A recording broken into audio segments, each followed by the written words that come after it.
এখন সকাল 7টা বাজছে আর আমরা যাচ্ছি স্টেশনে বাড়ি যাওয়ার উদ্দেশ্যে। আমরা যেহেতু 1-1.5 মাস পর পর বাড়িতে যাই, সেরকম আজকেও যাচ্ছি। আর শুভ্রর কালকে রাতে অফিস ছিল, সকালবেলা ফিরে এসে তারপর স্টেশনে আসলাম। তো দেরি হয়ে গেছে, আমরা আসতে না আসতে প্ল্যাটফর্মে ট্রেন চলেও এসেছিলো।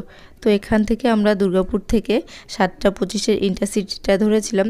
ইন্টারসিটিতে আসলে কি এক ট্রেনেই নৈহাটি পর্যন্ত পৌঁছে যাওয়া যায়, নয়তো আবার দুবার ট্রেন চেঞ্জ করতে হয়। তো নৈহাটিতে এসে আমরা আবার টিকিট কেটে নিলাম বাড়িতে যাওয়ার জন্য। আর এখন চলে এসেছি কৃষ্ণনগর স্টেশনে। আর কৃষ্ণনগর আসা মানেই মনে হয় যে না, একদম বাড়ির কাছে চলে এসেছি। তো এখান থেকে প্রত্যেকবারই শুভ্র ডালপুরি খেয়ে থাকে। তো অন্যবার 2 নম্বর প্ল্যাটফর্মে থেকে খায়, এবার 1 নম্বর থেকে খেয়েছে।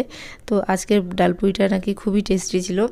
আমিও খেয়েছি একটা, আমারও বেশ ভালো লেগেছে। তো বাড়িতে চলেও এসেছি, আর এসে দেখছি কুল গাছের নিচে প্রচুর কুল পড়ে আছে। ওখান থেকে কয়েকটা কুল নিয়ে নুন দিয়ে খেয়ে নিলাম। তোমাদের ভালো লাগলে একটা